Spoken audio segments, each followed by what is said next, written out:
अस्सलाम वालेकुम, मैं मोहम्मद साकिब और आप देख रहे हैं मेरा यूट्यूब चैनल। पाकिस्तान क्रिकेट के लिए, पाकिस्तान वुमेन क्रिकेट के लिए आज का दिन बहुत बड़ा दिन है, क्योंकि पाकिस्तान की वुमेन क्रिकेट टीम ने न्यूजीलैंड में रिकॉर्ड कायम कर दिया है। पहली मर्तबा पाकिस्तान की वुमेन क्रिकेट टीम ने न्यूजीलैंड की वुमेन क्रिकेट टीम को सीरीज में शिकस्त दी है। पाकिस्तान और न्यूजीलैंड की वुमेन क्रिकेट टीमों के दरमियान एक T20 सीरीज खेली जा रही है, जो कि 3 मैचों पर मुश्तमिल थी। पाकिस्तान वुमेन क्रिकेट टीम ने पहले दोनों मैच अपने नाम किए हैं। पहला मैच 7 विकेटों से जीता है और दूसरा मैच 10 रन से जीतकर सीरीज अपने नाम की है। एशिया की किसी भी टीम का न्यूजीलैंड के खिलाफ न्यूजीलैंड में सीरीज जीतना ये पहली मर्तबा हुआ है और ये एजाज़ पाकिस्तान की वुमेन क्रिकेट टीम को हासिल हुआ है। ये बहुत बड़ी खबर है। पाकिस्तान जैसे माशरे में लड़कियों का क्रिकेट खेलना कुछ ज़्यादा अच्छा नहीं तस्वर किया जाता। सो ऐसे माशरे में, और ऊपर से हमारा क्रिकेट बोर्ड ऐसा है, मतलब हमारा स्ट्रक्चर कोई ऐसा है नहीं कि वो लेडीज़ क्रिकेट टीम को इतना ज़्यादा प्रमोट या सपोर्ट करे। लेकिन इसके बावजूद न्यूजीलैंड जैसे बेहतरीन, जो कि अपनी वुमेन्स को बड़ा बैक करता है, वुमेन क्रिकेट के लिए बहुत ज़्यादा काम किया जा रहा है न्यूजीलैंड में। सो उस टीम को हराना, उसके मुल्क में जाके हराना, ये अपने आप में बहुत बड़ी अचीवमेंट है। मुबारकबाद उन तमाम प्लेयर्स को जो इस टीम का हिस्सा है, और पूरी मैनेजमेंट को और पूरे मुल्क को। दूसरी जो चीज़ हमने डिस्कस करनी है वो है रमीज़ राजा साहब का बयान, जो उन्होंने हारिस रऊफ़ के मुतालिक दिया है, सिलेक्शन कमेटी के मुतालिक दिया है, और फिर कामरान अकमल और बाबर आजम के बारे में दिया है।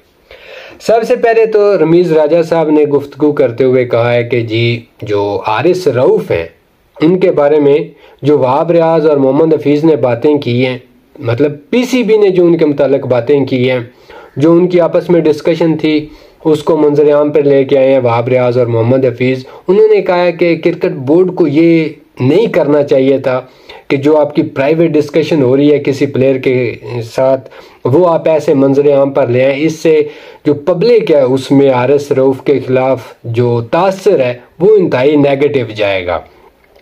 और दूसरा, उन्होंने हारिस रऊफ़ को भी कहा है कि जी अगर आपने लॉन्ग टर्म क्रिकेट खेलनी है या कोई अचीवमेंट्स हासिल करनी है आपने, तो सबसे बेहतरीन ये है कि आप पाकिस्तान के लिए टेस्ट क्रिकेट खेलें। जी रमीज़ राजा साहब के इस बयान को मैं थोड़ा सा काउंटर इसलिए करना चाहूँगा कि देखें रमीज़ राजा साहब, ये कोई क्रिकेट बोर्ड और खिलाड़ियों का मामला नहीं है, इससे पूरा पाकिस्तान जुड़ा हुआ है।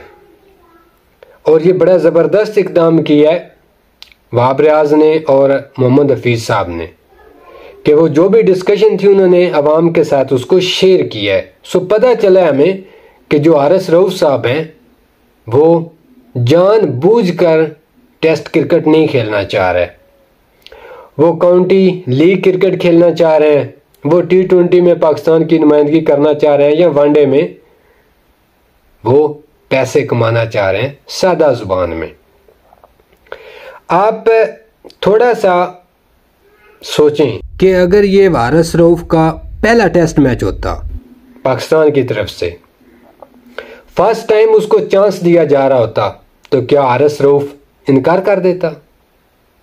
बिल्कुल भी नहीं इनकार करता।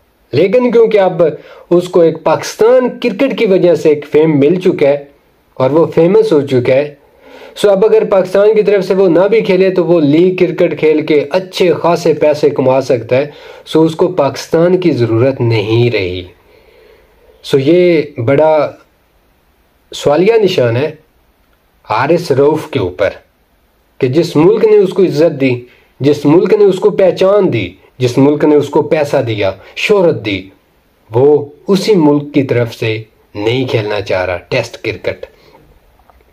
दूसरी जानब अगर देखा जाए तो बिल्कुल दुरुस्त इक़दाम लगता है जो सिलेक्शन कमेटी है उसका, कि जो बात उनके सामने हुई वो उसको सामने लेके आए। ताकि आवाम को भी पता चले कि किसके दिल में पाकिस्तान के लिए, पाकिस्तान की क्रिकेट के लिए कितना जज्बा है, कितना दर्द है, कितनी मुहिब वतनी है।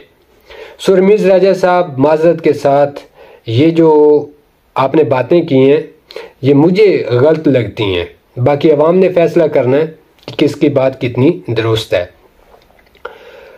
दूसरा, इसके साथ ही अगर आप थोड़ा सा मैच करें हारिस रऊफ को और मोहम्मद अब्बास को,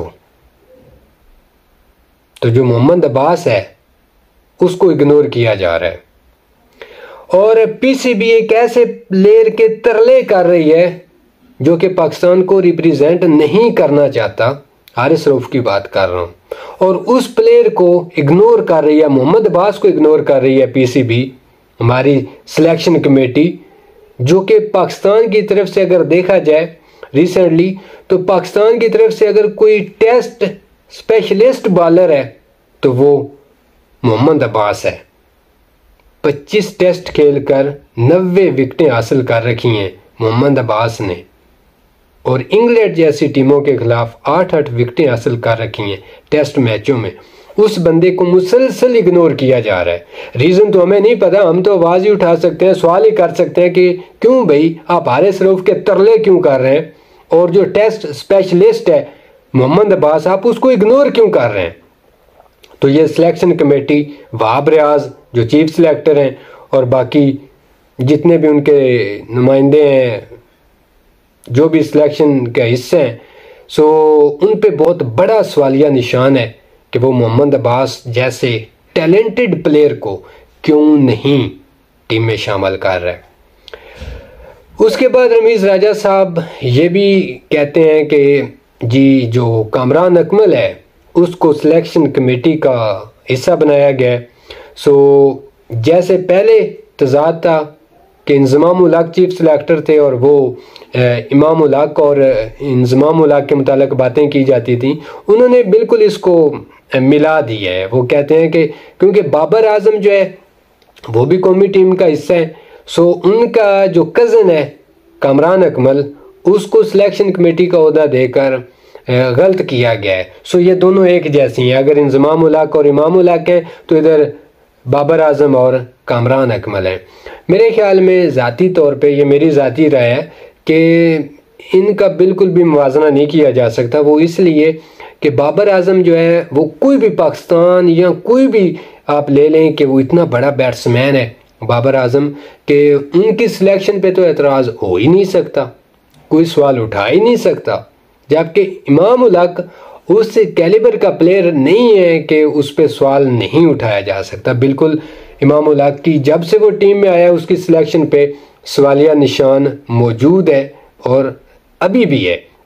जबकि बाबर आजम के लिए ऐसा कोई मसला नहीं है, वो तो कोई भी चीफ सिलेक्टर हो, कोई भी सिलेक्शन कमेटी हो। सो इस वक्त मौजूदा टीम में अगर किसी एक प्लेयर के बारे में ये कहा जा सकता है ना कि वो तो मस्ट है टीम में, तो वो सिर्फ और सिर्फ एक है और वो बाबर आजम है।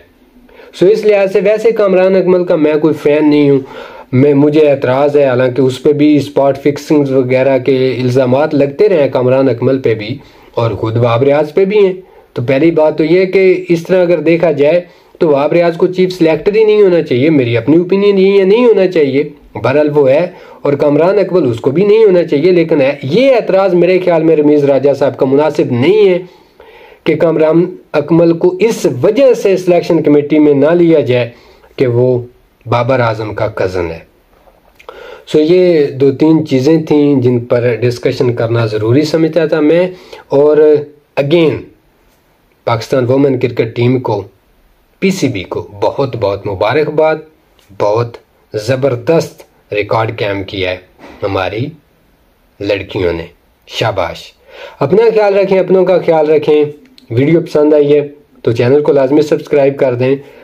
अच्छी या बुरी, पॉजिटिव या नेगेटिव, अपनी राय का इजहार कमेंट सेक्शन में ज़रूर करें। अल्लाह हाफिज़।